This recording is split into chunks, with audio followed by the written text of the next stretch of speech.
세 번째로는 박경목 서대문형무소 역사관 단장님의 서대문형무소 수용기록카드로 본 3.1운동 수감자 현황과 특징 이라는 발표를 진행하도록 하겠습니다.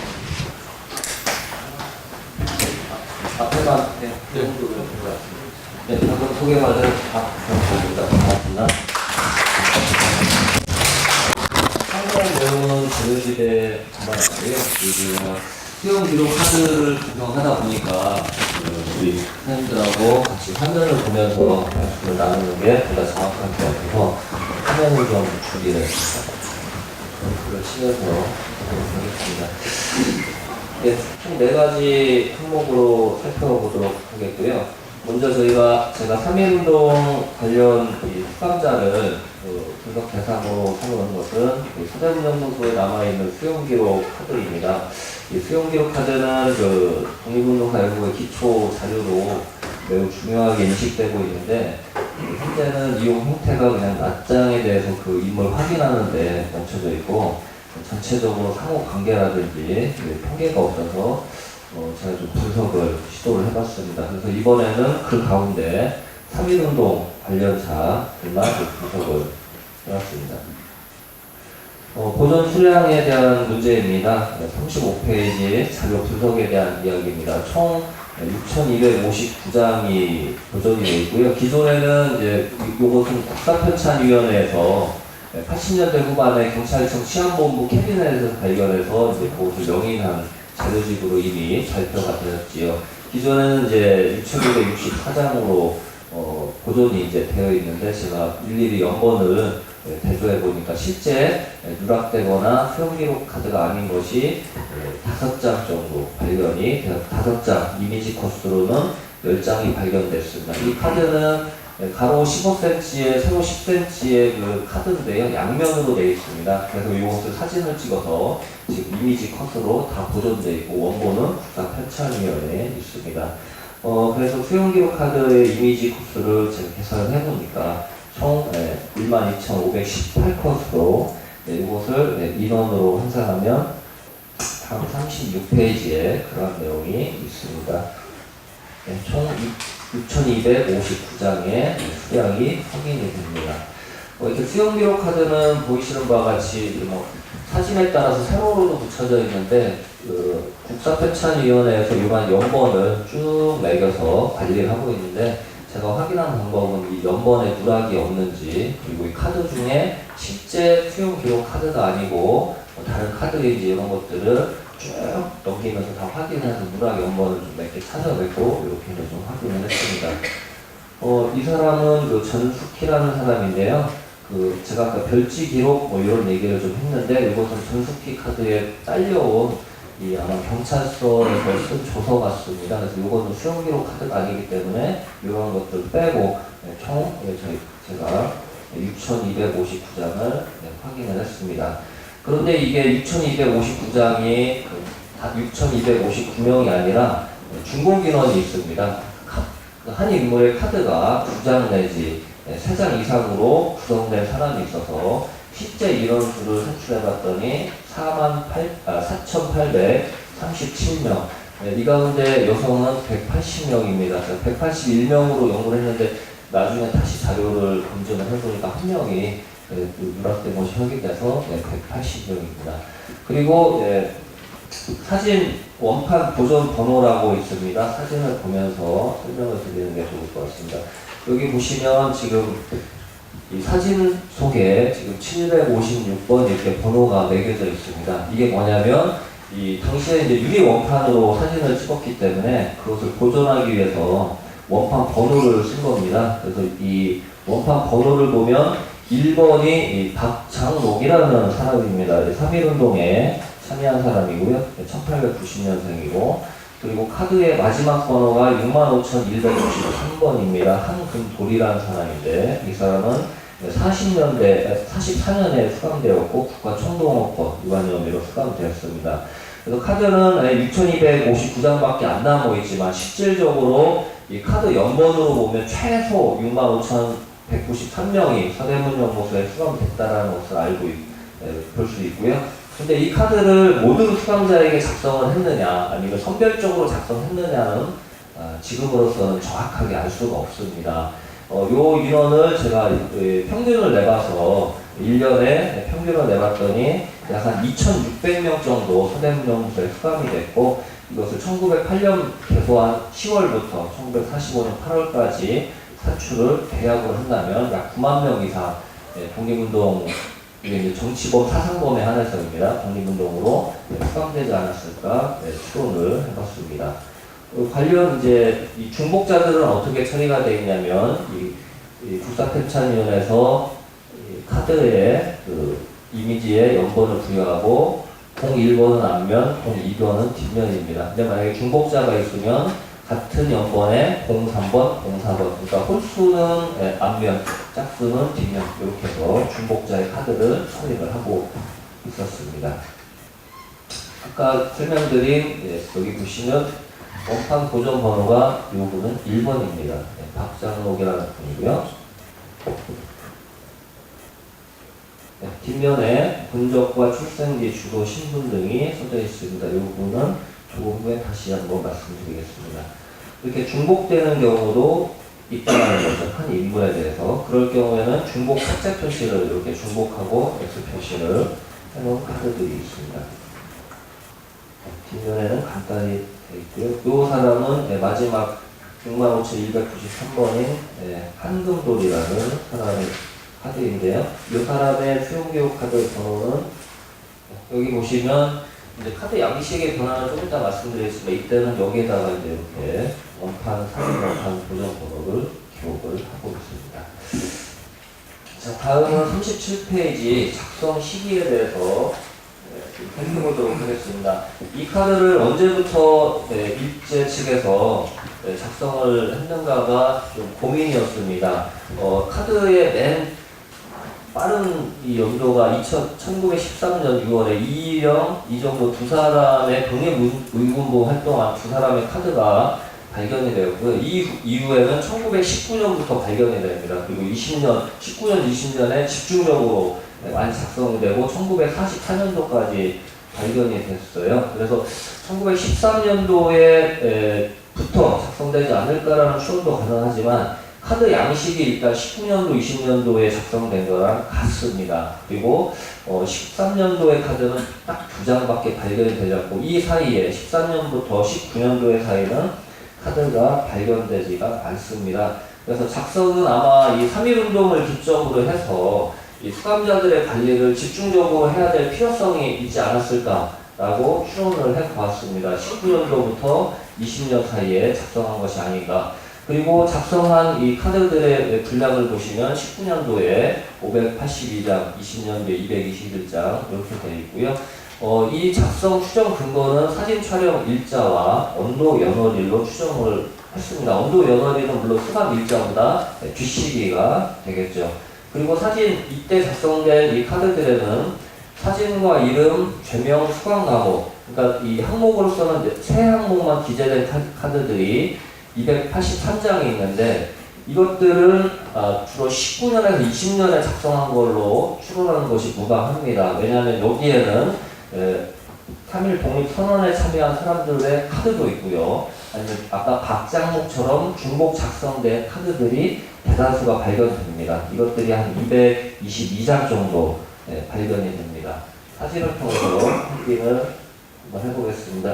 이일영의 카드인데 여기 보시면 대정 2년이라고 해서 13년 6월에 촬영했다라고 이렇게 되어 있는데 아마 촬영은 이때 하고 이 카드는 추후에 작성된 것이 아닌가 이렇게 추론할 수밖에 없는 상황입니다. 이 카드 역시 똑같습니다. 대정 2년 6월에 촬영했다. 신석구의 카드인데 뒷면에 수감 감옥하고 죄명하고 수감 감옥만 이렇게 써져 있는 카드가 한 280여 장 있다고 말씀인데 이때는 이 카드는 제가 보기에는 미결, 그러니까 3.1운동으로 들어와서 아직 재판을 받기 이전의 카드로 보는 것이 타당합니다. 왜냐하면 아직 제가 확정이 안 됐기 때문에 범이라고 지금 써놨죠. 보안법 범죄자로 일단은 추정을 하고 일단 미결함이 서대문 감옥에 수감된 걸로 추정이 됩니다.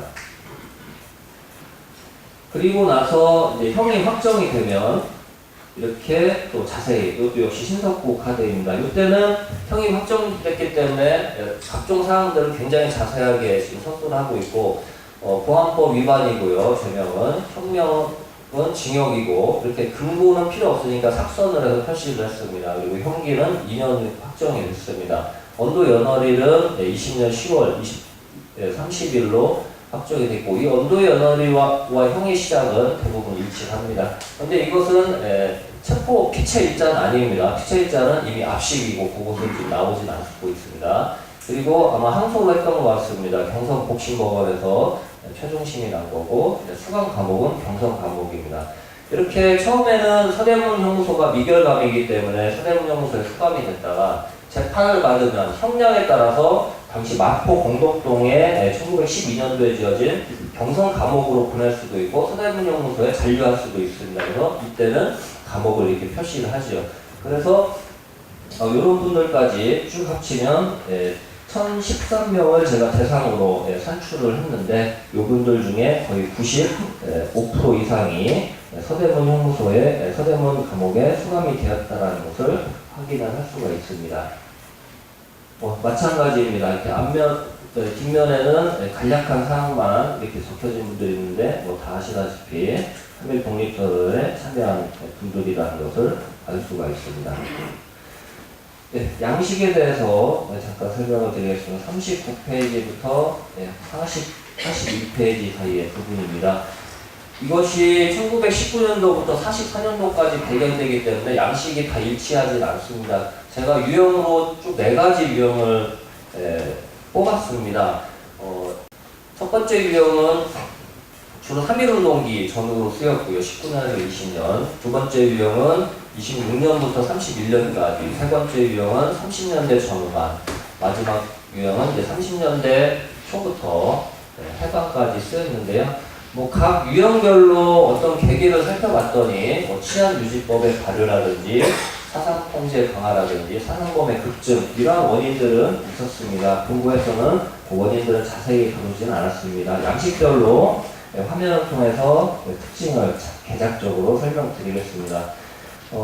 노승경이라는 사람의 카드인데 이 양식이 3.1운동 수감자 관련해서 사용된 양식입니다. 앞면의 이름과 그 다음에 지문 번호는 이때부터 나뉘어졌는데 위쪽에 왼쪽, 아래쪽은 오른쪽 5손가락씩 이렇게 되어 있고요. 연령은 주로 방으로 표현되거나 아니면 개국 몇 년 이렇게 표현된 경우도 있고 명치 표현된 경우도 있고요. 신장과 특징을 쓰게 되는데 특징은 안 써져 있는 경우가 대부분이고 얼굴의 흉터라든지 그 특징들을 적어놓은 경우가 있습니다. 뒷면에는 총 14개의 항목을 적어놓고 있습니다.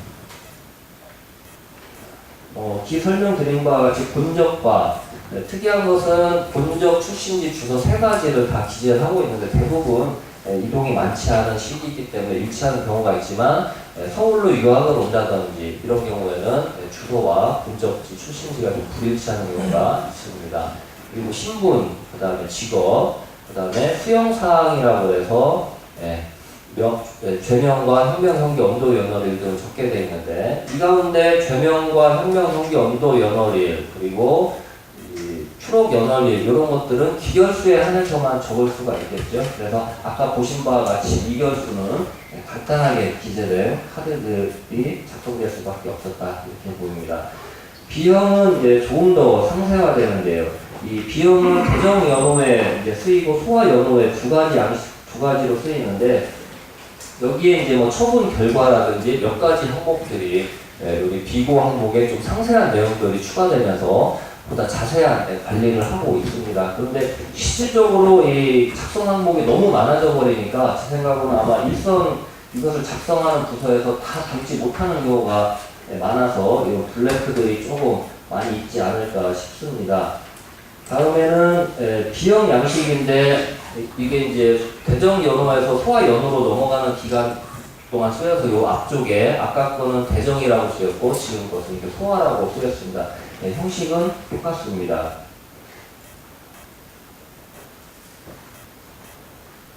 B형 양식이 이제 대종이라고 쓰이고 실제로 소아에 찍은 사진의 케이스인데 이제 자료를 보면서 실제 이 사람이 활동한 연대하고 여기 사진 찍은 날짜가 불일치해서 이런 것들을 확인해 봤더니 대정 연호로 찍은 카드들을 이거 나중에 버리기 아까우니까 나중에 그냥 소아 연호에도 쓴 건데 원래 이거를 이제 고쳐야 되는데 깜빡하고 안 고쳐가지고 이거 사실은 소아 3년입니다. 대정 3년이 아니라 이런 카드들도 부분 발견이 되고 있습니다.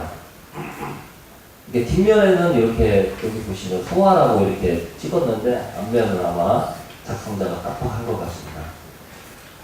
시험 카드는 이제 약간의 이제 변화가 있고요. 거기 대종 소가지만 수구 원지 번호라고 해서 범죄 유형 번호를 쓰게 되어 있습니다. 그래서 제가 이거를 이제 연구하면서 이제 법률이나 어떤 경찰 용어를 잘 몰라서 경찰하는 후배나 친구들에게 많은 자문을 구했는데 지금도 중대, 부대 범죄는 다 이런 식으로 컴퓨터로 관리하고 범죄 유형 번호가 또 있다라고 합니다. 이게 아마 범죄 유형 번호인 것 같습니다. 그래서 번호만 딱 보면 아 이게 무슨 범죄인지 알 수 있게. 실질적으로 기록된 사례는 보지는 못했습니다. D형 양식은 기존에 여기까지 세로쓰기형인데 D형 양식은 이제 가로쓰기형으로 변화가 됩니다. 이제 이 양식으로 해방까지 쭉 가고 있습니다. 여기까지 이제 양식을 총 4가지 형태로 살펴봤는데 제가 대상으로 삼은 것은 A형 양식이 되겠습니다. 1919년에서 20년 사이에 기재된 양식이 되겠습니다.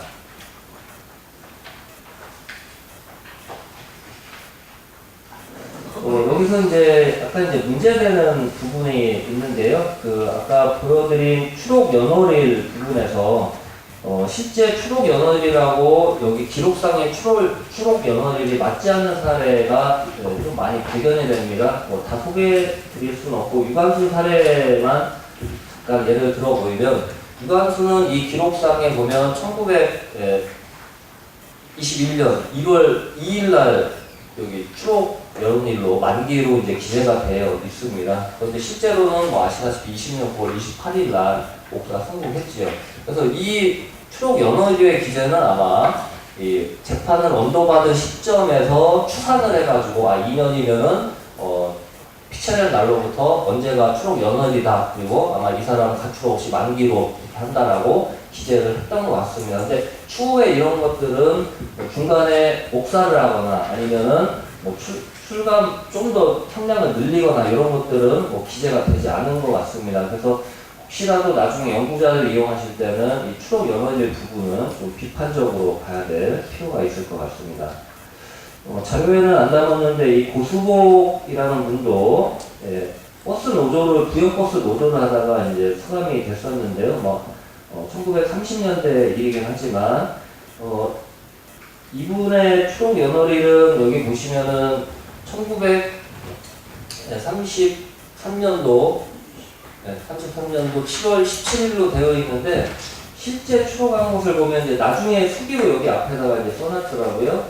7월 19일 날 여기 보시면 이제 보석으로 추록한다. 실제 날짜 차이가 있고 왜 보석을 시켰나 요걸 나중에 좀 찾아보니까 이 사람이 추록한 지 7월 29일자에 동아일보에 보면 추록한 지 한 10여일 만에 죽습니다. 그러니까 이제 죽는 이유는 여기 상세히는 안 나오는데 감옥에서 어떤 죽음에 처하는 어떤 사인이 있었다라는 거예요. 그러면 보석이라는 것은 사실 인도적인 차원의 보석이 아니라 감옥에서 도저히 살 수 없고 거의 이제 죽을 지경이 돼서 보석을 해줬다. 이런 결론을 볼 수가 있습니다. 다음 43페이지의 수감자 현황을 살펴보도록 하겠습니다. 먼저 제가 대상으로 삼은 1013명은 A형 양식에서 요식찰인물 카드하고 3.1운동과 관련 없는 사람들을 다 빼고 이제 추출을 한 겁니다. 근데 이게 이 당시에 서대문정부서에 수감된 사람 전부라고는 전부는 아닙니다. 이보다 훨씬 숫자가 많지요. 당시 기록에 보면 1919년도에 서대문정부서에 3,045명 정도 수용이 됐다라고 하니 요것은 카드가 남아있는 것입니다. 그러니까 일부분이라고 생각하시면 됩니다. 죄명과 그다음에 작성 시기를 기준으로 1013명을 산출을 했고요. 가장 어린 인원을 보니까 이제 15살이 가장 어린 사람이고 뭐 임갑득, 김동철, 손홍복 등 6명이 발견이 되었습니다. 44페이지 하단에 내용이 있습니다. 45페이지에 보시면 최고령자는 67세로 김성설라는 사람이고요. 15세 임갑득은 여관 조합 급사라고 직업이 되어 있고, 그 다음에 뭐 손홍복은 뚝도에 있었던 간이 농학교 학생이었습니다. 3.1운동에 다 참여를 했고요. 김성여라는 사람은 그 횡성 만세운동에 참여를 한 사람입니다. 잠깐 확인이 되는 분들만 사진을 잠깐 보겠습니다. 15이시니까, 15살이니까 굉장히 이제 육안상으로 보기에도 어린 모습을 볼 수가 있습니다. 임갑득이라는 사람이고요. 이 사람은 김동철, 이 사람은 손흥복, 뚝도 간이농업학교 학생이었던 사람입니다. 이거는 이제 67세 가장 고령으로 이제 파악이 되는데, 뭐 한눈에 보시기에도 연세가 있음을 확인할 수가 있습니다. 수감자의 연령을 제가 1013명의 데이터를 쭉 분석을 해봤더니 10대는 112명, 20대, 30대 이렇게 쭉 나와 있죠. 보시다시피 20대 비율이 42%로 가장 많습니다. 그 다음에 30대, 그 다음에 10대, 40, 50, 60대 이런 순으로 이렇게 되어 있는데 이게 이제 무슨 의미가 있을까 이제 비교를 좀 해봤습니다. 제가 서대문연구소의 수감자 전체를 한번 분석한 적이 있거든요. 이 수감자 전체를 한 4,377명 요 연령대를 알 수 있는 사람을 분석을 해봤더니 수감자 1919년 정도부터 45년까지 전체 수감자의 비율에서는 20대가 한 57%로 굉장히 많이 50% 이상 과반수 이상을 차지했고요. 그 다음이 30대, 10대 이렇게 순으로 돼 있었어요. 그래서 3.1운동하고 독립운동 전반에 걸친 수감자들하고 비교를 해봤더니 3.1운동에 참여한 계층 20대가 한 15.7% 적습니다. 이 얘기는 뭐냐면 3.1운동이 독립운동 전반보다 전 연령이 고르게 참여했다. 그럼 이 줄어든 15%는 어디에 배치가 됐냐? 하단에 보시다시피 10대, 30대, 40대, 50대, 60대 층에게 다 고루 분산된 것을 알 수가 있죠. 그래서 이 20년대 이후에 독립운동 전반보다는 이 3.1운동이 고른 연령대층의 참여도를 보인다. 한 곳에 물론 20대가 많긴 하지만 집중되지 않고 고르게 분포되어 있다는 사실을 실증적으로 확인하는 계기가 되었습니다. 그 다음에 46페이지입니다. 이 카드를 보면 일제 측에서는 아마 3.1운동 전까지 신분에 대해서 인식을 했던 것으로 확인이 됩니다. 아까 카드 뒷면에 신분란에 보시면 평민과 양반으로 분명히 구별을 해서 쓰고 있고요. 1013명 중에 이제 그 쓰여진 사람들 700여 명을 대상으로 봤더니 평민이 한 85%, 양반 14% 정도 돼 있는데 그러나 이 양반이라는 것은 당시에 실생활과 직접적인 연관은 없었던 것 같습니다. 상징적인 신분이었던 것 같고요. 신분적으로 다양하고 각계각층이 참여를 했죠. 여러분들 자료에 그 46페이지에서 47페이지에 서술을 좀 해놨습니다. 학생과 종교인, 농업, 특히 농업이 과반수 이상 차지하고요. 그 다음에 학생, 종교인들이 참여를 합니다. 제가 이것은 이제 직업이 워낙 다양하기 때문에 대분류로 제가 그냥 조금씩 모아놓은 겁니다. 그 다음에 상인이 있고요. 직공들이 있고요. 뭐 노동자들이죠. 그 다음에 47페이지 보시면 고용인, 역시 뭐 노동자로 볼 수 있고요. 자영업자들도 있습니다. 그리고 제조업자들도 있고, 제가 전문직이라고 했는데 표현이 맞을지는 모르겠습니다. 간호부나 의사, 사진사, 약국, 경습, 뭐 이런 직업도 보이고요. 주목할 점은 공공기관 종사자들이 보입니다. 당시에 그 면 단위에 면석이나 면장, 구장이 있고요. 또 특이한 점으로 순사 고도 한 명이 발견이 됐습니다. 그리고 우편 채송인, 지금 우편국 직원인 거죠. 그 다음에 토지조사원도 명시가 돼 있습니다. 그 밖에 교사, 학교 단체 종사자, 기타에 보시면 다양하다라는 게 조물상도 있고요. 대금업자도 있고 대서업자도 있고 마차꾼, 차고 뭐 비슷하겠지만 이런 직업들이 그래서 여기에 다 서술은 못했지만 약 70여 종 정도 쭉 수를 헤아려 보니까 발견이 됐습니다. 여기 보시면 그 앞에 화면을 잠깐 봐주시면 특히 이제 면사무소 직원들의 이 활동이 보이는데요. 당진 대오지 면장 이인정과 소사 김재만 등이 이제 참여를 했고, 안동 예안 면장 신상면이 참여를 했고, 통영 면석이 김상진, 순사고 정호석 이런 사람들이 참여를 했습니다. 관련 내용은 47페이지에 쭉 달아놨는데요. 이것은 그 당진 대오지면 면장의 수용 기록 카드입니다. 여기 보시면 직업란에 면장으로 이렇게 되어 있죠.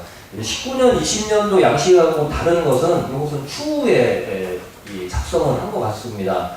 보시면 앞면에 여기 이 토화연도의 양식에 이게 시형 기형 양식인데요. 이렇게 대정이라고 써놓고 대정 8년 12월 9일, 19년 12월 9일 날 서대문형을 촬영했고 사진 보도는 이렇다라고 적어놨는데 아마 추후에 어떤 시기에 기존의 카드들을 다시 한번 재정리하는 계기가 있었을 것 같아요. 이런 카드들이 많이 보이고 있습니다. 어유인의 카드에서도 이런 것들이 보이고 있습니다. 이 사진은 이제 대오지면에 참여한 면사무소 소사였던 송재만의 사진이고요. 뒷면에 보시면 후술에 잠깐 언급을 하겠지만 이 죄명에 굉장히 다양한 명칭들이 들어가 있습니다. 그만큼 이 사람은 강도가 센 형량을 받고 있죠. 5년을 받았습니다. 이 사람은 이제 안동 예안 면장이 신상면입니다. 뒤쪽에 보시면 신분은 양반이고 직업은 여기 면장이라고 기입이 되어 있습니다. 이 사람은 통영면 서기인 김상진인데요. 여기 직업에 보시면 초서로 흘렸어서 잘 안 보이시겠지만 통영면 서기 이렇게 써져 있습니다. 이 사람도 역시 이 사람은 이제 순사고 출신인데요. 이 사람은 정호석이라는 순사보입니다. 순사보의 참여 사례는 뭐 제가 연구가 있었는지 모르겠지만 카드로는 처음 한 명 정도 지금 발견이 되어 있는데 47페이지 하단에 좀 기술해놨습니다. 1920년 2월 27일 날 경성 복심에서 보안법 위반으로 1년을 받고요. 그 다음에 5월 29일 날 만기 추록을 했습니다. 이 사람은 그 1919년 3월에 마포 대흥동에 있는 그 홍영학교에서 학생들에게 이제 시위를 선동을 해서 공덕동까지 진출하게 하는데 앞장을 서고 있습니다. 이 사람이 어떤 계기로 순사보임에도 불구하고 참여했는지는 지금으로서는 좀 확인할 수 없지만 결국은 이제 3.1운동도 아까 면석이 직원들의 참여라든지 공공기관 종사자들 참여로 보면 이 일제 식민 통치의 말단에 있던 하수인들까지도 어떻게 보면 이 3.1운동은 지지를 받았고 특히 일본이 추후에 이 순사보들 조선인들을 민심을 무마하기 위해서 순사보를 나중에 똑같이 순사로 승진시키겠다 뭐 이런 것들 발표한 정황으로 봐서 아마 이 시기에 통치기구 말단의 조선인들까지 아마 흔들렸던 것으로 그렇게 좀 확대 해석할 수 있지 않을까 생각을 해봤습니다. 하단에 이제 그 수감자 본적지 분포를 48페이지에서부터 49페이지까지 쭉 달아놨는데요. 경기도 서울 지역이 4.1운동은 가장 많았고요. 그 다음에 경상도 지역, 그 다음에 평안남북도 지역, 강원도 지역, 함경도 지역. 아까 함경도 검사국 기소 자료에 이제 550여 명 나온다는데 아마 그 중에 서대문정서에 수감된 사람은 이 카드에 남아있는 66명 좀 되는 걸로 아는데 추후에 최은수 선생님과 같이 연구를 진행해보면 좋을 것 같습니다. 다음은 수감자 특징으로 이제 죄명을 살펴보도록 하겠습니다. 앞서 잠깐 언급해드린 바와 같이 일단 3.1운동으로 수감이 되면 정치 사상 범죄자 취급을 받습니다. 그래서 죄명의 보안법 범위라고 분명히 명시가 되어 있죠. 그리고 나중에 기결로 돌아서게 되면 대부분이 보안법 7조에 의한 보안법 위반, 출판법 위반, 소요 정치에 관한 죄 등 협박도 있습니다. 그래서 저는 이것을 이제 3.1운동이 이번에 우리 주제가 3.1혁명인데 기록으로는 3.1혁명인데 3.1운동이 3.1혁명으로 학술적으로 고증을 받으려면 지금 이렇게 연구하는 바와 같이 아까 선생님들 연구와 같이 일제 측에서 이것을 정치적 변형운동으로 인식했냐 안 했냐 이것도 주요한 근거가 되지 않을까. 이러한 사상범으로 이것을 취급한다는 자체는 분명히 정치적인 운동으로 판단을 했다라고 저는 보는 것이 합당하다고 생각을 합니다. 그리고 죄명이 병합된 경우가 많습니다. 아까 성재만의 사례처럼 소요, 보안법 이렇게 하나가 아니라 소요 및 보안법 위반 또는 보안법 위반 및 소요, 보안법 위반 및 출판법 위반 이런 것도 있습니다. 강도, 기물, 훈계, 전신법 위반, 업무 방해, 공모집행 방해 등등이 있습니다. 결국 이러한 제명이 병합된 것은 이 지역에 따라서 3.1운동이 과열되면서 과격한 시위 양상이 있었고요. 다양한 방법론이 있었다는 반증을 바로 이 카드가 이야기해 주는 것으로 저는 판단을 하고 있습니다. 여기 보시면 50페이지 하단입니다. 아까 이제 말씀드린 성재만의 카드인데 이쪽에 이제 좀 흐려서 잘 안 보이시겠지만 죄명이 절도, 소요, 상해, 가택지 및 보안법 위반, 그 다음에 출판법 위반, 문서 위조 행사 이렇게 붙어져 있습니다. 문서 위조 행사는 이 당진 대오지면에서 공문을 돌려가지고요, 이 주민들을 도로 수선하는데 다 나와라 이렇게 해가지고 주민들을 모았기 때문에 그 혐의가 추가된 것 같습니다. 다음은 이제 죄명에 따른 형량을 좀 보겠습니다. 가장 많은 형량으로 발견된 카드는 6년입니다. 5년, 4년, 3년 쭉 이렇게 나와 있는데 형량에 관련한 데이터는 51페이지부터 52페이지 사이에 제가 수록을 해놨습니다. 6년의 형량을 보고 깜짝 놀랐는데요. 근데 아마 6월에 오기로 생각이 됩니다. 사진을 잠깐 제도로 보시면 이게 최학길이라는 사람인데요. 이 사람의 뒤에 카드를 보면 여기 분명히 형량이 6년으로 적혀져 있습니다. 그런데 추록 연원일을 보면 1920년 7월 14일 그것도 만기입니다. 가추록도 아니고. 그럼 이 사람은 분명히 6년이 아니라 6개월인데 이걸 기록하는 담당자가 원래 여기 이게 이제 요 연이나 월은 고정돼 있으니까 여기다 써야 되는데 아마 여기다 쓴 것 같았어요. 혼나야 될 것 같습니다. 이렇게 잘못 써버리면 나중에 후대 사람들이 이런 오류를 겪을 수 있는데 그걸 모르고 이렇게 너무 일을 신경을 꼼꼼하지 못한 처리해서 아마 지금 같았으면 혼났을 텐데 그냥 넘어갔던 것 같습니다. 그 다음에 이제 5년형을 받은 사람입니다. 조수인이란 분하고요. 50페이지 하단에 나와 있고 그 다음에 아까 말씀드린 성재만도 5년을 받지요. 그 당진 대오지면에서 활동하는 그만큼 과격한 양상이 좀 보였던 것 같고요. 그 다음에 4년을 받은 사람입니다. 41페이지 상단 2급. 이계혁은 합천에서 상백면 삼가 장터에서 운동을 했고요. 이 사람은 이제 김형진입니다. 김형진은 안동 예안에서 3.1운동을 주도해서 아까 그 예안 면장하고 같이 한 걸로 확인이 됩니다. 그 다음에 김기련도 했는데 이 사람은 행적을 추적할 수가 없었습니다. 이 사람도 4년을 받습니다. 이렇게 여기 보시면 4년의 형이고요. 소요, 그 다음에 확인이 안 되는데 이런 죄명들이 붙어져 있습니다.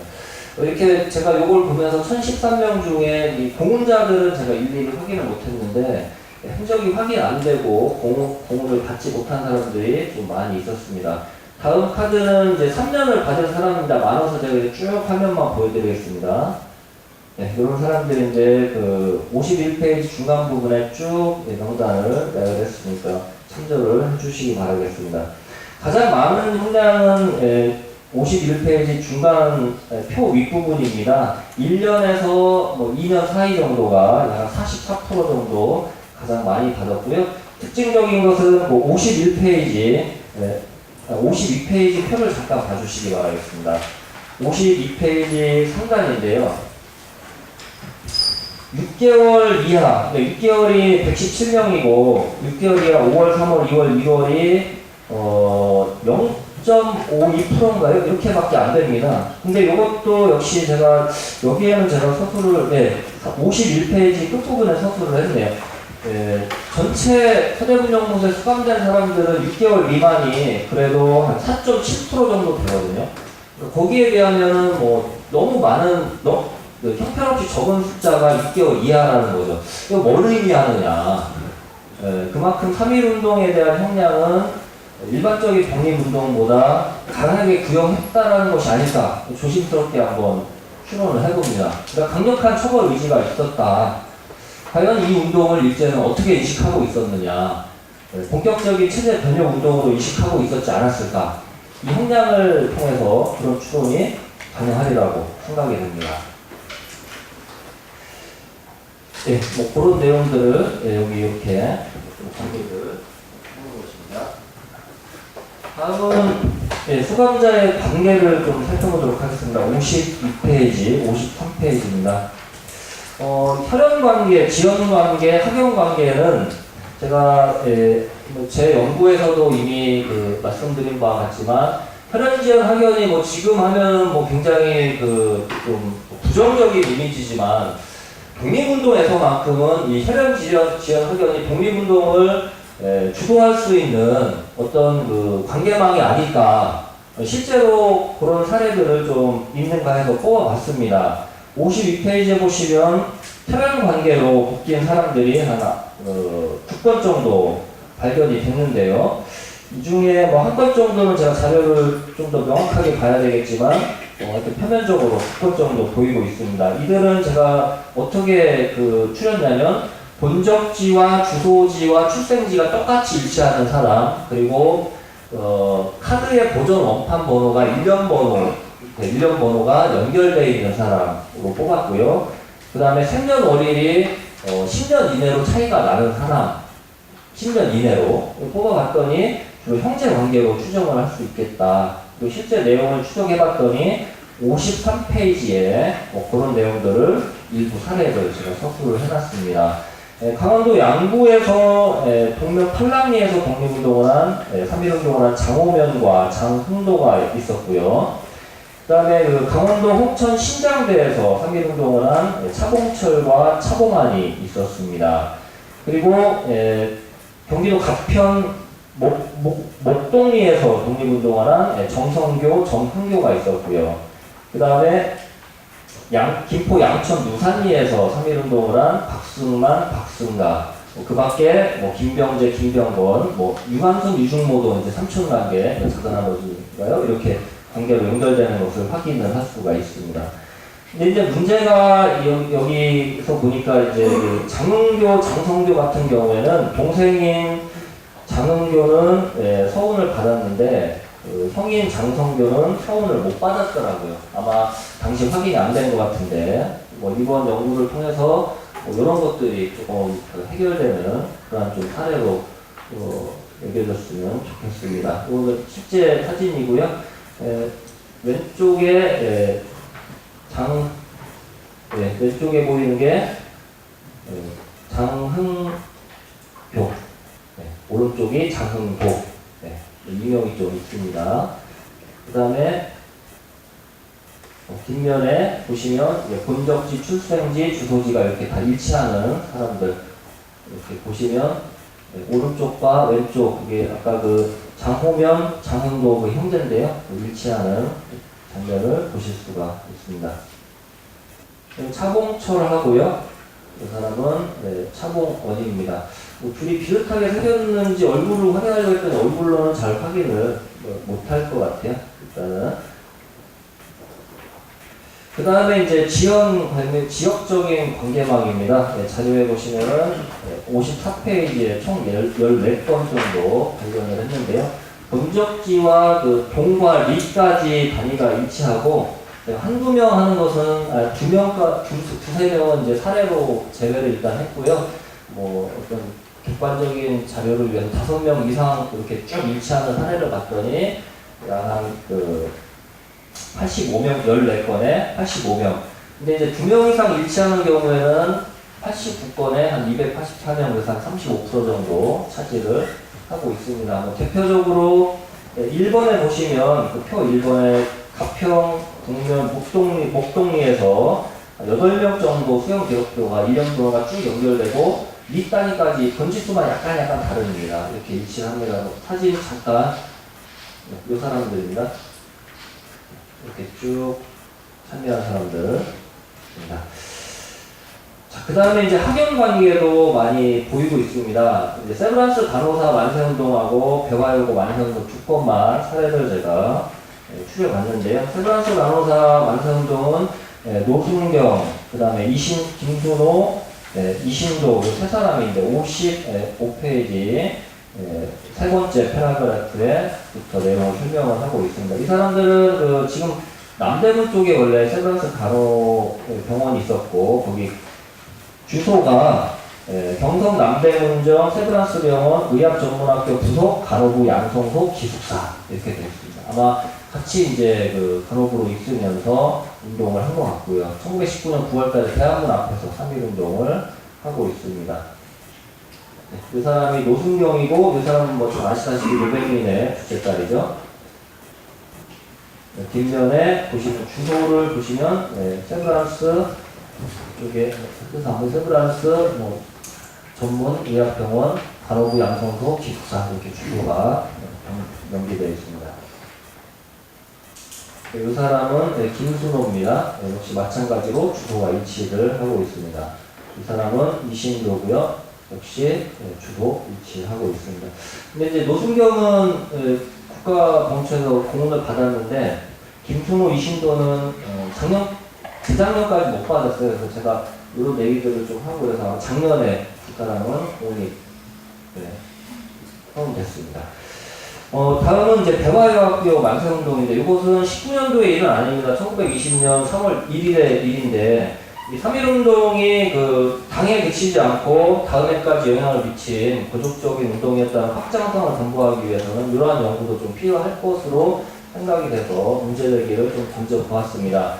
1920년 3월 1일날 배화여학교에서 약 20여 명의 학생들이 만세운동을 펼칩니다. 여기 주소에 보시면 배화여학교 기숙사 이렇게 되어 있는데 이 학생들 24명이 서대문연구소에 구속, 수감이 됩니다.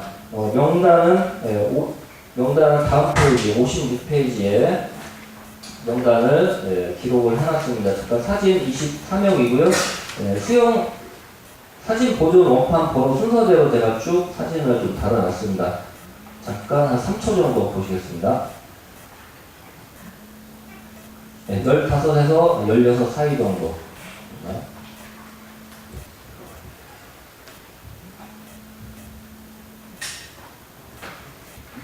이 학생들은 사실은 그동안 잘 알려지지는 않았습니다. 근데 이제 카드로 이제 남아있어서 카드가 이 학생들이 수감됐다는 사실을 이야기해주고 있죠. 특히 이제 다 학연으로 연결돼 있고 또 이 학생 가운데 소은수, 소은명 같은 학생들은 본적지, 출생지가 일치합니다. 친입성 관계로 확인이 되고요. 안희경, 안옥자 같은 경우에는 밑단위까지 일치를 합니다. 포천, 서울면 이동교리 140번지, 203번지 아마 같은 지역 출신이고요. 토종성, 이신천, 이용녀 마찬가지입니다. 그래서 혈연지연 학연이 좀 복잡하게 다중적으로 얽혀있는 관계가 이루어지고 있다. 그래서 요 배화여고 학생들은 아마 지역에서 뭐 그래도 엘리트들이 같이 친구끼리 아마 이 배화여고 학교에 같이 유학 온 사례가 아닌가. 그래서 지연을 기반으로 학연이 결집되었다 이렇게 볼 수가 있고요.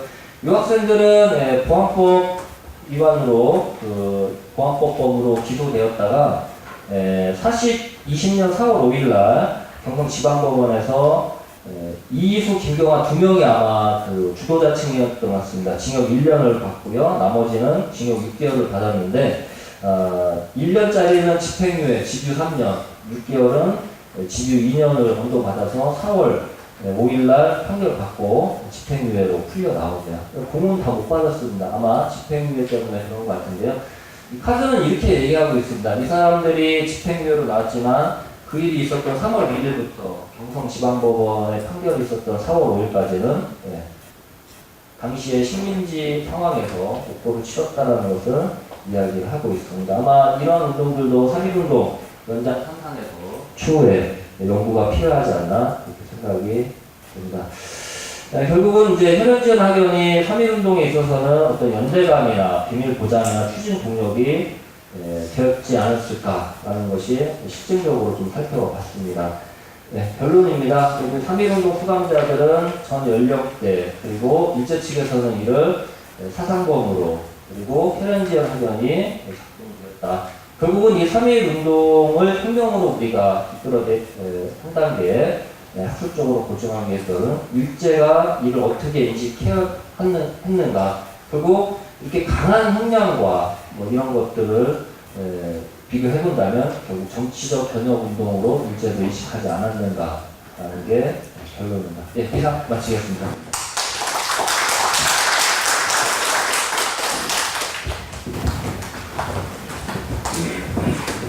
박경목 관장님의 발표를 잘 들었습니다.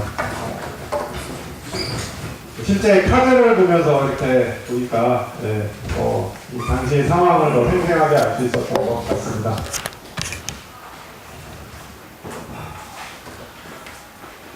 네, 다음으로는 이제 마지막 발표입니다. 이준식 관장님의 3.1혁명과 신일파들의 내면 형태라는 발표를 듣도록 하겠습니다. 예, 발표 시작하겠습니다. 이준식입니다. 이번 학술회의 전체 주제가 3.1혁명이라는 제목을 쓰고 있는데 발표를 들으시면서 느끼셨겠지만 개별 발표마다 다른 용어를 쓰고 있습니다. 3.1 항쟁, 3.1 운동, 그리고 저는 이제 3.1 혁명으로 쓰려고 하는데요. 사실 그 학계에서 특정한 사건의 용어가 하나로 통일되지 않는 경우가 많습니다. 근데 그런 가운데서도 인용부호 붙여서 3.1운동은 지난 한 70년 동안 거의 독점적인 지위를 누려왔는데 최근 들어서 3.1운동을 3.1운동으로 쓰면 안 된다는 얘기가 이제 많이 나오고 있습니다. 그 3.1운동이라는 용어는 아무런 의미가 담겨져 있지 않은 그야말로 무미건조한 용어입니다. 그래서 3.1운동이라는 용어를 다른 용어로 바꾸자 하는 이제 목소리가 최근 높아지고 있는데 저는 3.1혁명으로 부르자는 쪽입니다. 3.1혁명으로 부르자는 근본적인 이유는 3.1혁명이 우리 역사에서 근본적인 변화의 계기가 된 사건이었다. 3.1혁명은 민족혁명이자 동시에 민주혁명이었다. 3.1혁명이 한 과정이자 결과이기도 한 대한민국 임시정부가 1919년 4월 10일 상하이에서 출범하면서 그 공포한 대한민국 임시헌장 1조에 따르면 대한민국은 민주공화제라고 함이라는 규정이 들어가 있었고, 그때부터 대한민국의 역사가 시작됐고 민주공화제의 역사가 시작됐으니 한국이 겪은 민주혁명의 출발점으로서 3.1혁명을 좀 재평가해야 되는 게 아닌가 하는 게 저는 생각을 하고 있고요. 또 그냥 이런 얘기를 하는데 아무 근거가 없으면 안 되니까 근거를 찾아봤더니 굉장히 유력한 근거가 있습니다. 현행 헌법 전문이 어떻게 시작되냐면 유구한 역사와 전통이 빛나는 우리 대한국민은 3.1운동으로 건립된 대한민국 임시정부의 법통을 계승했다는 문장으로 시작이 됩니다. 그러니까 우리가 대한민국 임시정부의 법통을 계승했다는 것이 그냥 상투적인 표현이 아니라 뭔가 의미가 담기려면 대한민국 임시정부가 지향했던 것을 최소한 우리가 이어받았다는 것을 보여줄 필요가 있고요. 그것이 한 사례가 3.1혁명이 아닌가 생각이 됩니다. 대한민국 임시정부가 1944년에 마지막 그 헌법 개정을 하는데 그 대한민국 임시헌장이라는 것을 제정을 합니다. 그 대한민국 임시헌장 서문에 지금 헌법 전문에 해당하는 당시 서문이라는 용어를 썼는데 대한민국 임시헌장 서문에 보면은 3.1 대혁명이라고 불렀습니다. 대한민국 임시정부의 원인 독립운동가들은 3.1 혁명을 그냥 혁명도 아니고 대혁명이라고 부를 정도로 굉장한 의미를 부여했는데 대한민국 임시정부의 법통을 계승한 오늘날의 대한국민도 그렇다면 3.1 혁명으로 부르는 것이 마땅하지 않나 그렇게 생각을 합니다. 또 하나 그 대한민국 임시헌장의 굉장히 중요한 그 구절이 이 대한민국 임시정부가 자유평등 및 진보를 기본 정신으로 한 새로운 대한민국을 새로운 대한민국으로 출발했다는 겁니다. 그래서 대한민국이 지향해야 될 근본적인 정신으로 자유, 평등, 진보 세 가지를 들었다는 게 또 굉장히 중요하다고 생각합니다. 역시 대한민국 임시현장 제정에 관여한 독립운동가들은 3.1 혁명을 혁명적인 사건으로 인식하고 있었다는 것을 또 한번 보여준다고 생각을 하고요. 또 해방 이후에도 재헌헌법을 만들 때 헌법 초안에는 혁명으로 되어 있었는데 이게 그 헌법 조안을 촉조심의하는 과정에서 일부 국회의원들이 혁명이라는 용어가 적당하지 않으니까 다른 말로 바꾸자고 문제를 제기하고 이것이 이제 당시 재헌국회의장이던 이승만 박사에 의해서 받아들여지면서 3.1 혁명이 갑자기 기미 3.1 운동으로 바뀐 그런 역사적 일도 있었습니다. 그래서 저는 3.1 혁명으로 부르자는 쪽이고요. 근데 세상 모든 혁명에는 반혁명이라는 게 있습니다. 세상의 모든 혁명은 반혁명을 수반합니다. 최근 그 한국 사회가 겪은 촛불 시민혁명, 최근 대통령이 당선이 아니라 대통령이 취임한 문재인 대통령도 공식적으로 촛불 시민혁명이라는 용어를 사용했는데요. 촛불 시민혁명도 혁명이라면 그 혁명에 반대하는 반혁명도 있었습니다. 이른바 태극기 성조기 집회가 일종의 반혁명이겠죠. 지금도 국회에서 좀 이상한 짓거리하는 야당도 일종의 반혁명이라고 저는 생각을 하는데 어쨌거나 모든 혁명은 반혁명을 수반합니다. 그러니까 3.1 혁명이 혁명이라면 3.1 혁명도 반혁명을 수반했습니다. 두 가지 측면에서 반혁명이 있다고 생각하는데 하나는 일제의 무력 탄압이 반혁명이고요. 다른 한편으로는 그런 일제의 무력 탄압에 편승해서 자신들의 정치적인 욕심을 실현하는 기회를 삼으려고 했던 친일파들의 반응도 저는 일종의 반혁명이라고 생각을 합니다. 그래서 3.1 혁명에 대한 반혁명으로서 친일파의 대응 양태를 살펴보려는 것이 오늘 제 발제의 문제의식이라고 할 수 있습니다. 61쪽입니다. 흔히 3.1 혁명을 거적적인 독립운동이라고 하는데 거적적이라는 말은 부분적으로만 맞다고 생각이 됩니다. 3.1 혁명에 참여하지 않았고 참여하지 않은 정도가 아니라 대놓고 반대한 사람들도 있었습니다. 바로 친일파가 그랬습니다. 친일파 가운데 상당수는 처음에는 3.1 혁명이 방관자적인 태도를 보였지만 곧 3.1 혁명의 반대 세력이 되었습니다. 친일파는 독립선언과 만세 시위로 독립이 이루어진다고 보지 않았습니다. 독립을 이루기에는 일제의 무력과 외교력이 우리 민족의 실력보다 월등하게 뛰어나기 때문에 민족 자결주의라는 허황된 생각을 바탕으로 한 만세 시위는 곧 진압될 것으로 전망을 했습니다. 이 독립운동 진영이 주객관적 상황의 변화에 따라 거기에 맞는 전략 전술을 세우고 독립과 해방을 추구했다는 것은 많이 알려져 있습니다. 그런데 정세의 변화에 따라 대응하려고 하는 것은 독립운동 진영뿐만 아니라 친일파에게서도 마찬가지로 나타나고 있었습니다. 흔히 얘기하는 것처럼 친일파는 일제 강압에 따라 어쩔 수 없이 친일의 길을 걸은 것이 아니라 친일파에게는 나름의 뚜렷한 소신이 있었고 그런 소신에 따라서 친일의 길을 걸었다고 생각이 됩니다. 특히 일제 식민 통치 아래에서도 유력한 정치 세력이 되기를 원했던 일부 친일파의 경우는 더 그랬습니다. 이러한 의미에서 친일파에게 3.1 혁명은 강제병과 못지않게 중요한 일대 사건이었다고 생각이 됩니다. 민족민주혁명으로서의 3.1 혁명에 대해 반동적 입장을 취했다는 점에서 친일파는 단순한 반민족 행위자였을 뿐만 아니라 반민주 행위자이기도 했다는 생각이 듭니다. 이런 문제의식 아래 오늘 발표에서는 민주혁명이라는 두 가지 과제를 수행하려는 3.1 혁명에 반대하고 더 나아가서 3.1 혁명을 기회로 스스로를 정치 세력화하려고 했던 친일파의 움직임을 검토하려고 합니다.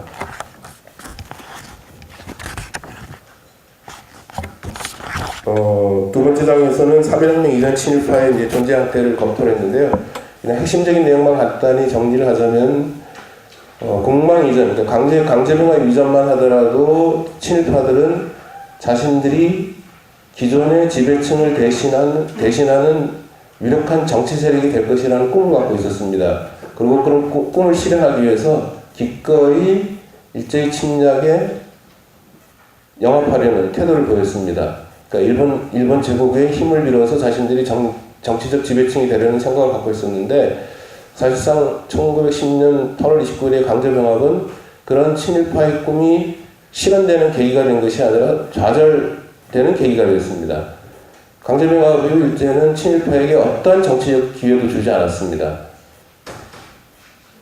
친일파에게 주어진 기회라는 것은 귀족이 되거나 아무 실권이 없는 귀족이 되거나 아니면은 역시 실권이 없는 조선총독 자문기구인 중추원의 뭐 고문, 찬이, 부찬이가 되거나 아니면은 조선총독부의 실무형 하위 관료가 되거나 하는 것 외에는 정치 세력으로 친일파가 살아남는 길은 없었습니다. 그러니까 조선인에게는 정치적 권리를 부여하지 않았습니다. 일제가.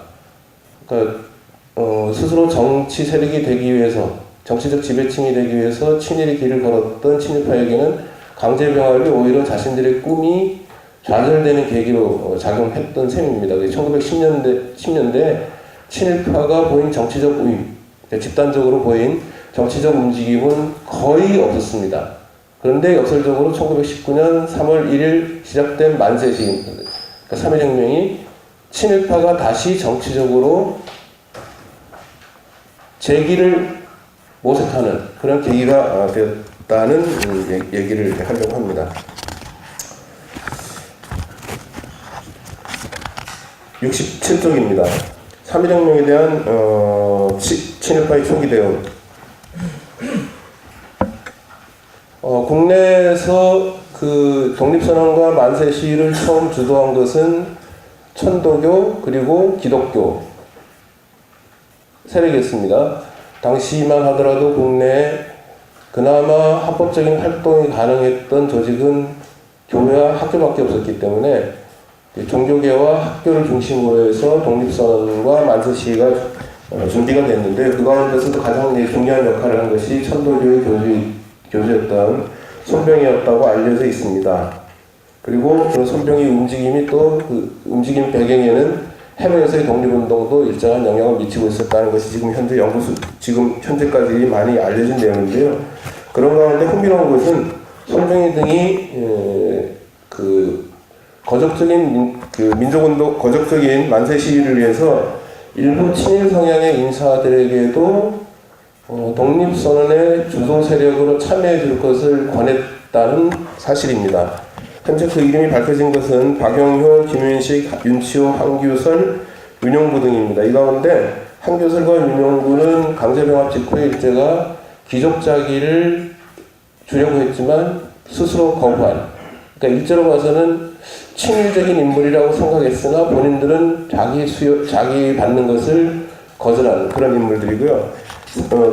박영효는 귀족 가운데서도 가장 높은 후작자기를 받았습니다. 철종이 도말하는 이유 때문이라고 생각이 되는데 어쨌거나 가장 높은 후작자기를 받았고 1911년에 출범한 조선귀족회 회장이기도 했습니다. 3.1혁명 이후의 일이긴 하지만 나중에는 더 적극적인 친일 행각을 벌여서 1926년에는 중추원 부의장이 되었고 1932년에는 조선으로서는 처음으로 일본 제국의 귀족원 칙선위원이 되었습니다. 김현식은 상당히 지명도가 높은 거물급 인사였는데 일제로부터 자작자기를 받았습니다. 그리고 조선총독부의 한 기구이던 경화군의 대제학으로도 임명되었습니다. 김윤식과 관련해서 굉장히 유명한 에피소드가 강제병합 조약이 체결되는 어전회의에 참석해서 의견을 물어보니까 어전회의에 참석했을 때 의견을 물어보니까 불가라고 답을 했다는 겁니다. 불가라는 게 이중의 의미를 담고 있다고 많이 이제 알려져 있는데요. 한편으로는 강제병합이 불가하다는 뜻으로, 그리고 다른 한편으로는 불가합을 찬성한다는 뜻으로 아주 애매한 표현을 한 거죠. 이게 김윤식의 살아가는 방식이다. 김윤식이 그만큼 아주 애매한 그 입장에 처해 있는 사람인데 한편으로는 친일파인 것 같기도 하고 다른 한편으로는 아닌 것 같기도 하고 그런, 어쨌거나 그런 김윤식을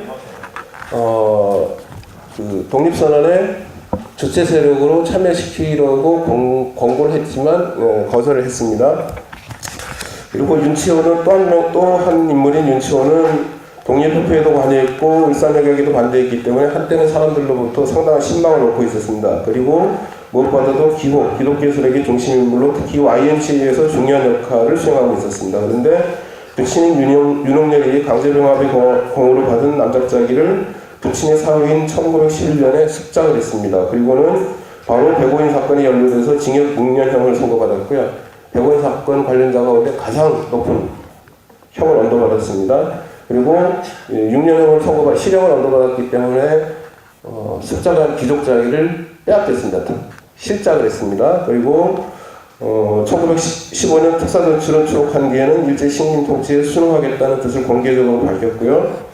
1916년부터는 상당한 친일적 경향을 드러내기 시작합니다. 대정친목회 평의원이 되었고 1917년에는 매일신보사가 주최한 만주시찰단 부단장을 맡기도 했습니다. 그러니까 이미 독립운동의 길을 포기하고 친일의 길을 걷고 있었던 것으로 보이는 인물인데, 이런 인물들에게 모두 독립선언의 주체 세력으로 참여해줄 것을 권유했는데 당연히 이 사람들은 모두 거절했습니다. 거절의 이유는 각자 다양한데 어쨌거나 현실적으로 독립선언과 만세 시위로 독립이 이루어지지 않을 것이라는 아마 전망을 갖고 있었기 때문에 거절했을 것이라고 이제 짐작이 되는데, 그것보다 더 중요한 것은 이렇게 이런 움직임이 있다는 것을 알았음에도 불구하고 이들 가운데 누구도 경찰에 가서 밀고 가지는 않았다는 겁니다. 분명히 친일적 성향의 인물들인데 독립선언이 준비되고 있다는 것을 알면서도 경찰서에 가서 밀고 가지는 않았습니다. 이게 아마 친일파가 3.1혁명에 대해서 갖고 있었던 굉장히 조심스러운 자세를 상징적으로 보여준다고 생각을 합니다. 지금 현재 밝혀진 바에 따르면은 일제가 독립선언과 만세 시위가 추진되고 있다는 것을 처음 안 것은 3월 1일 새벽녘이었다고 그럽니다. 그 전까지는 모르고 있었다고 그러는데요. 어쨌거나 그렇다면은 손병희 등으로부터 교섭을 받은 친일파들도 적어도 일제에 밀고 하는 짓은 하지 않았다. 이때까지만 해도 상당히 좀 관망하는 자세를 갖고 있었다. 적극적으로 참여하지도 않으면서 사태가 어떻게 돌아가는지는 좀 관망하려는 자세를 갖고 있었는데, 이런 관망하는 자세는 금방 끝이 납니다. 이 손병희가 교섭할 대상에 포함되지는 않지만 당시 대표적인 매국적으로 꼽히던 이완용이 바로 이완용을 중심으로 해서 친일파들이 3.1혁명, 독립선언과 만세 시위에 반대하는 목소리를 내기 시작합니다.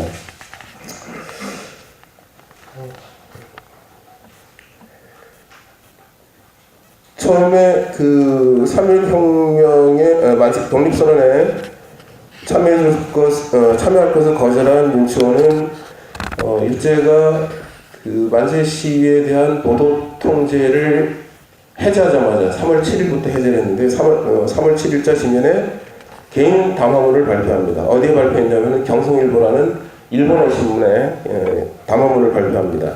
내용은 독립선언과 만세 시위를 어리석은 짓이라고 비판하는 것이었습니다. 그리고 같은 내용이 다음날 매일신보에도 똑같이 보도가 됩니다. 한동안 관망하던 친일파가 독립선언과 만세 시위에 대해서 입장을 밝히는 물꼬를 텄다고 판단이 되고요. 윤치호의 반대 논리는 어쩌면 굉장히 단순했습니다. 당시 국제정세로 보았을 때 서양의 열강이 조선의 독립을 절대로 지원하지 않을 것이다 라는 판단입니다. 그리고 여기 이제 사회 진화론자로서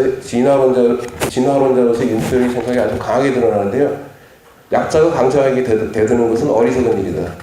그 약자는 강자 말을 잘 듣고 따라야지. 일본이 강자고 조선이 약자인데 약자인 조선이 강자인 일본에게 대들어봤자 하나도 득볼 게 없다. 그러니까 힘센 놈한테 그냥 조용히 따라가는 게 현명한 길이다. 이런 이야기를 합니다.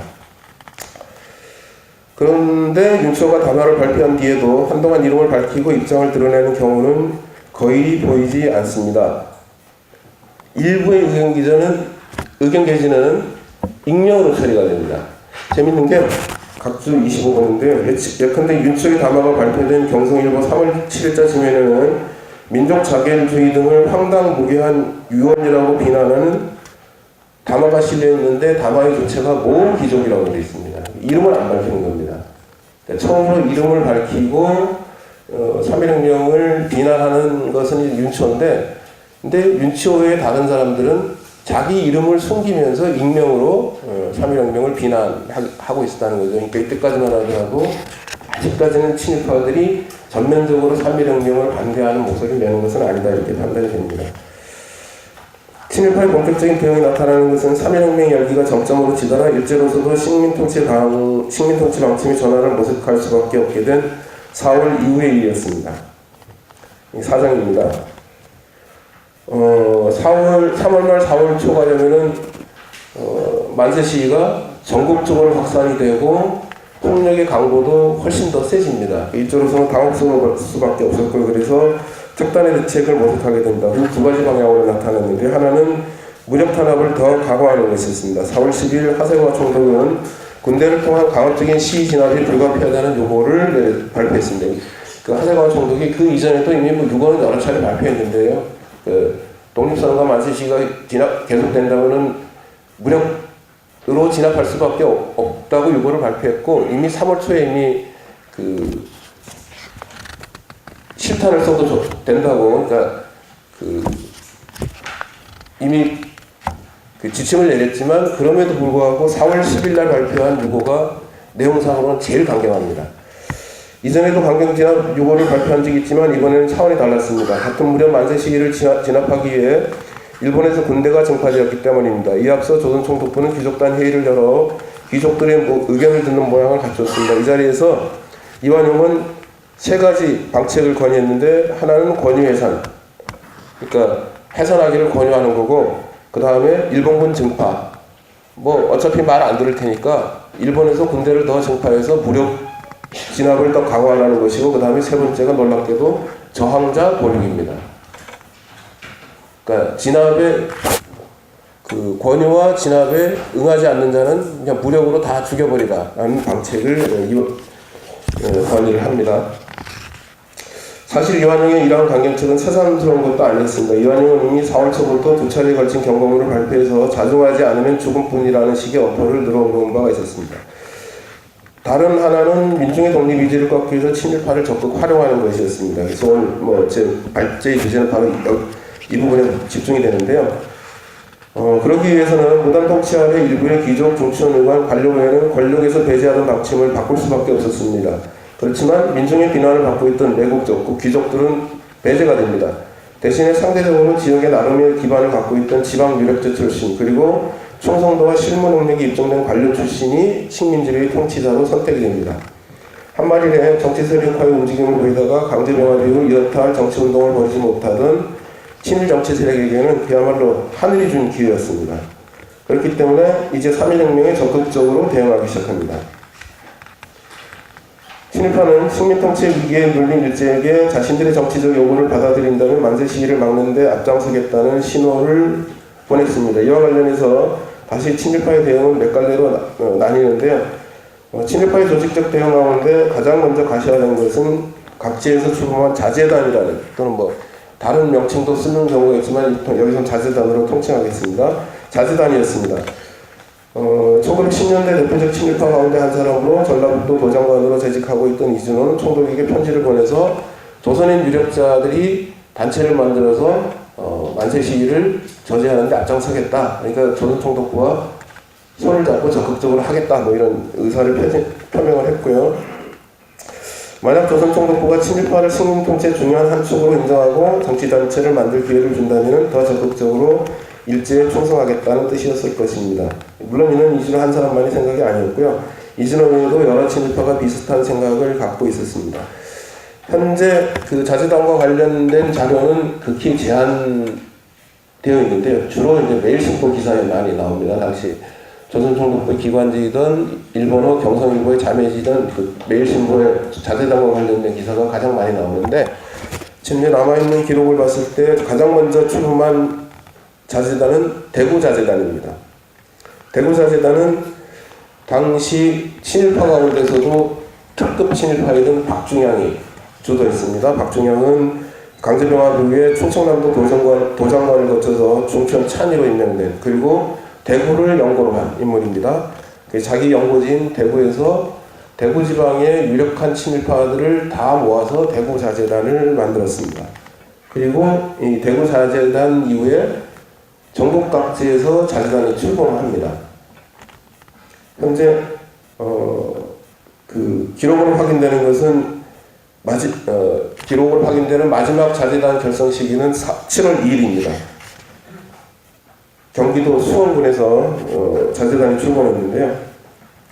이 자재단을 통해서 친일 관료와 민간인 친일 유력자들이 결합하게 됩니다. 관료들은 비록 도지사 참여 군수급의 지위를 차지하고 있었지만 일본인 위주의 관료 체제에서 아마 불만을 갖고 있었을 거고, 민간인 유력자들은 대부분 대주주였지만 이들은 정치적 기회를 살릴 정치적 욕심을 살릴 기회를 갖고 있지 못했습니다. 그래서 불만이 있었을 겁니다. 그래서 관료들과 민간인 인력자들이 결합해서 자신들의 정치적 활로를 모색하기 위해서 자재단을 만든 것이 아닌가 이렇게 생각이 듭니다. 자재단은 분명히 강령 등의 규약 등에서 드러나는 것처럼 밀정 조직입니다. 만세 시위에 어떤 사람들이 참여하는지를 감시하고 있다가 수상한 움직임이 있을 땐 바로 경찰에 신고하는 역할을 하도록 돼 있었고요. 근데 여기서 더 중요한 것은 이 자재단이 지방의 유력자들이 정치 집단화하는 하나의 통로 역할을 했다는 겁니다. 이와 관련해서 특히 주목해야 할 사실은 자재단의 결성을 주도한 친일파의 이후 행보입니다.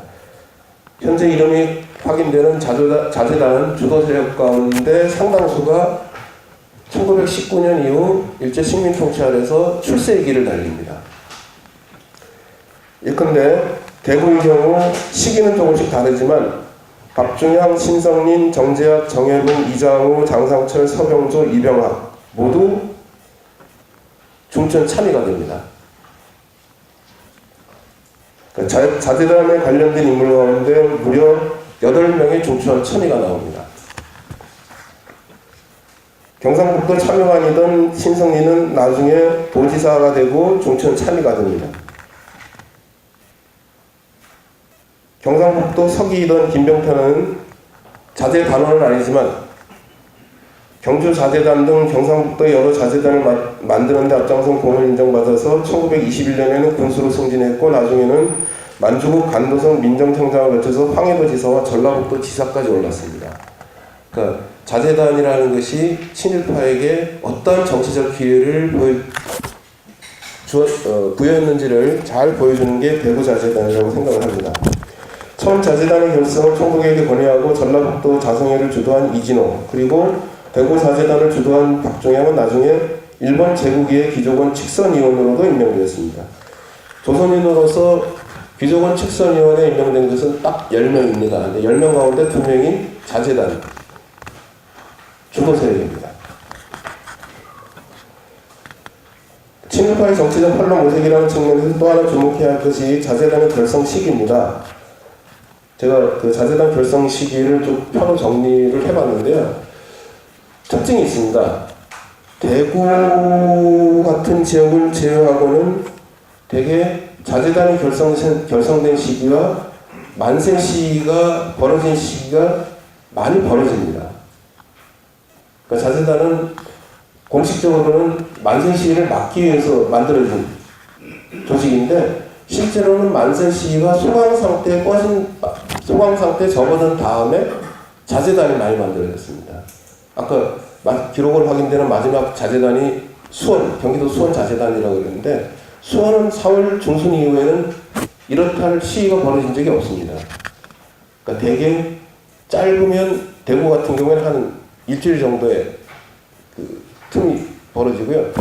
대부분의 지역은 한 2달, 한 달, 2달 정도 지난 다음에 자재단이 만들어진다. 이거는 사실상 만세 시위를 막겠다는 목적보다 더 큰 목적이 있어서 자재단을 만드는 것이라고 판단하는 근거가 되지 않을까 생각을 합니다. 더 큰 목적이라는 것은 자재단 결성을 통해서 친일파가 각 지역에 존재하고 있다는 것을 총독부에게 과시하는 그런 의도가 있지 않았나 생각을 합니다.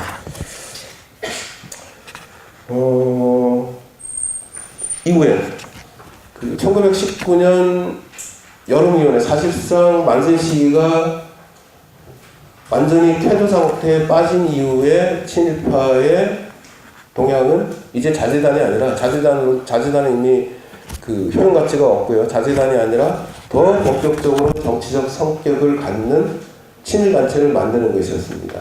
크게 두 가지 방향으로 나타나는데, 하나는 이른바 조선에서 자치를 실현하자는 자치권 청원운동 단체하고, 또 다른 하나는 조선인이 일본 의회에 참여할 수 있도록 기회를 달라는 참정권 청원운동으로 나타나는데, 75쪽입니다. 이런 논리를 가장 먼저 체계적으로 정리한 게 1919년 이후에 이른바 떠오르는 신매국적으로 알려진 민원식입니다. 1920년 초에 대한민국 임시정부에서 그 칠가살이라는 것을 발표하는데요. 7종류의 부류에 속하는 자들은 죽에 마땅하다고 발표를 하는데, 그 중에 두 번째 부류가 매국적입니다. 매국적의 범주를 소개할 때 이완용, 송병준, 민원식 이렇게 나오거든요. 그러니까 민원식이 그야말로 떠오르는 친일파에 있는데, 그 민원식이 친일파가 왜 정치 세력화될 필요가 있는지를 가장 논리적으로 잘 정리를 해서 매일신보에 발표를 했고요. 매일신보 여러 차례 발표를 했고, 이 매일신보에 실린 민원식의 글은 하나를 빼고는 다 경성일보에도 일본어로 번역돼서 실렸습니다. 민원식의 주장은 이런 겁니다. 청원운동은 민원식은 만세시위가, 독립선언과 만세시위가 승산도 없고 바람직하지도 않다. 따라서 독립의 요구를 접어두고 일본 제국의 실정법 테두리 안에서 조선인의 권리를 향상시키기 위해서 실력 양성운동과 청원운동에 나서는 것이 필요하다. 이렇게 주장을 했습니다. 민원식에 따르면 청원운동은 지방행정제도를 일본 본국과 동일하게 할 것과 조선인에게 일본 국회에 대한 참정권을 부여할 것이라는 두 가지 정치적 요구를 중심으로 이루어지는 것이 바람직했다. 이제 아예 본격적으로 정치적 요구를 제기하는 거죠. 민원식은 이것이야말로 만세시위를 진압할 수 있는 적절한 방책이라고도 보았습니다. 민원식의 논설은 한편으로는 만세시위에 참여한 조선인을 대상으로 한 것이었지만, 다른 한편으로는 조선 총독과 일본 정부에 대한 정책 제시의 성격도 갖고 있었습니다. 이와 관련해 흥미로운 사실이, 민원식이 세 차례 논설을 썼는데 두 번째 논설과 세 번째 논설은 각각 일본어로 번역돼서 경성일보에 실린 겁니다. 다만 첫 번째 논설은 경성일보 지면에서 발견되지 않습니다. 첫 번째 논설은 좀 일찍 쓴 건데요. 그리고 따라서 1919년 4월 9일 전후한 시기에 경성일보가 민원식에 크게 주목하고 있었던 것으로 보입니다. 민원식에 주목한 것은 경성일보뿐만 아니라 아마 조선총독부였을 것이라고 생각이 됩니다. 그래서 조선총독부가 민원식을 적극적으로 밀어줍니다. 그래서 민원식이 이후에 북동문학부 그리고 국민협회라는 친일정치 단체를 만드는데, 이 민원식 기열에 속한 사람들을 1920년대 중추원을 이른바 중추원 개혁을 하면서 새로운 중추원 참여로 대거 등용을 합니다. 민원식 개혁을 아주 노골적으로 지원을 하는 그런 모습을 보입니다. 77쪽입니다. 참정권 청원운동이나 자치운동이나 모두 조선인이 일본 제국에 충성스러운 시민이라는 자각을 가져야 한다고 주장했습니다. 일본 제국과의 합병을 운명으로 받아들여 일본 제국의 일원으로 살아갈 방도를 마련해야 한다는 것이었습니다. 한말에는 한때나마 이편정치의 꿈을 갖고 있던 친일 정치 세력은 강제병합 이후 제국의 힘이 압도되어서 이편정치를 완전히 포기합니다. 국민협회 창립 지지서에 하나의 국가라는 단어가 나오는데요. 거기 나오는 하나의 국가란 곧 일본 제국을 가리키는 것이었습니다. 여기서 친일 정치 세력이 말하는 일본 제국이 과연 어떤 성격을 갖는 체제였는지를 묻지 않을 수 없습니다. 모든 인간은 법 앞에 평등하다는 정신이 근대사회의 출발점입니다. 그래서 근대사회란 시민들 사이에 적어도 법적인 평등이 구현되는 사회를 가리킵니다. 서구의 근대사회가 신분제에 따른 차별을 철폐한 것이 이를 단적으로 보여준다. 그리고 그 바탕에는 개인의 자유와 권리를 보장하기 위한 법치주의 확립, 보통선거제도를 통한 참정권의 부여, 언론, 출판, 집회, 결사의 자유 등이 자리를 잡고 있었습니다. 그런데 이 친일파들이 참정권이라는 이름으로 주장한 정치적 요구에는 근대사회가 보편적으로 지향해야 될 내용은 담겨져 있지 않습니다. 소수의 친일파가 일제가 부여하는 아주 제한된 권력을 갖는 것이 마치 조선인의 정치적 권리에 모든 것인 것처럼 이렇게 얘기하는 상황에서 이들이 보인 여러 가지 행태는 결국은 민주혁명으로서의 3.1혁명의 지향성을 근본적으로 보장하는 반혁명에 지나지 않는다. 이런 얘기를 말씀을 드릴 수 있을 것 같습니다. 1910년대 일본은 민주국가가 아니라 입헌정치와는 거리가 먼 반민주국가였습니다. 따라서 일본 제국과의 일체를 강조하는 친일정치 세력의 주장은 민주혁명이라는 차원에서도 용납할 수 없는 것이다. 반민족이다 동시에 반민주다 이렇게 평가해야 되지 않나 그런 말씀으로 제 발표를 마치겠습니다. 네, 발표가